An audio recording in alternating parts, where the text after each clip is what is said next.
Hello and welcome back to Kim Reads as we continue with Wicked. We are on the final part, the murder and its afterlife. And in this particular section, Elphaba is known as the witch, and like nothing else. So, 1. Afterward, there was a lot of discussion about what people had thought it was. The noise had seemed to come from all corners of the sky at once. Journalists, armed with the thesaurus and apocalyptic scriptures, fumbled and were defeated by it. A gulfy delinquence of deranged and harnessed air. A volcano, the invisible, darkly construed. To the pleasure faithers with tick-tock affections, it was the sound of clockworks uncoiling their springs and running down at a terrible speed. It was the release of vengeful energy.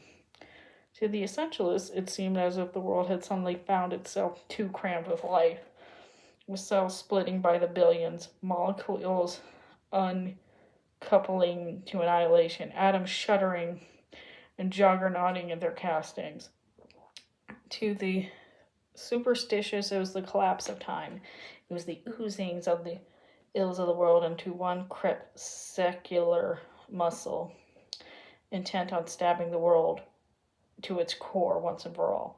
To the more traditionally religious, it was the blitzkrieg of vengeful armies, the awful name of the unnamed god sounding itself at last, surprise, and the evaporation of all hopes for mercy. One or two pretend to think it was squadrons of flying dragons overhead, trained for attack, breaking the sky from its moorings by the thrash of tripartite wings. In the wake of the destruction it caused, no one had caused the hubris or courage or the prior experience to lie and claim to have known the act of terror for what it was, a wind twisted up in a vertical braid. In short, a tornado. The lives of many Munchkinlanders were lost, along with square miles of topsoil from hundreds of years of cultivation.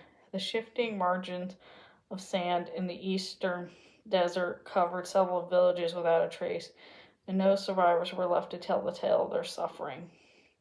Whirling like something from a nightmare, the wind funnel drove into Oz 30 miles north of Stone Spar End, and delicately maneuvered around Colin Ground, leaving every rose petal attached and every thorn in its place. The tornado slice the corn basket, devastating the basis of the economy of the originating nation, and petered out, as if by design, not only at the eastern terminus of the largely defunct Yellow Brick Road, but also at the precise spot in the hamlet of Center Munch where, outside a local chapel, Nessarose was awarding prizes for perfect attendance at religious education classes.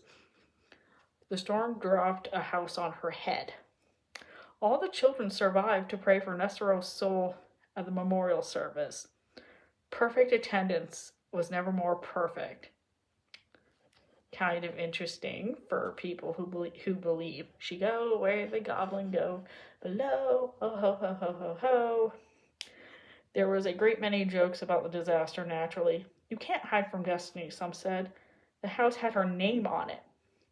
The Nessarose, she was giving a good speech about religious lessons. She really brought down the house. Everybody used to grow up and leave home sometimes, but sometimes home doesn't like it. What's the difference between a shooting star and a falling house? One which is propitious, grants delicious wishes. The other which is vicious, squishes wishes.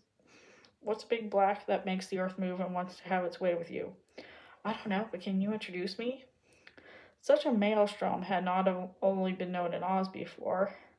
Various terrorist groups claimed credit, especially when the news got around that the Wicked Witch of the East, also known as the Emnet Throp, depending on your political stripe, had been snuffed out.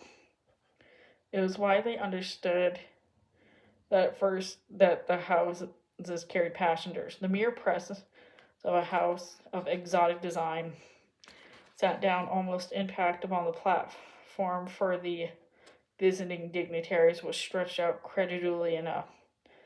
The creatures might have survived a fall with such either patently unbelievable or a clear indication of the hand of the unnamed god in the affair. Predictably, there were a few blind people who suddenly cried, "I can see!"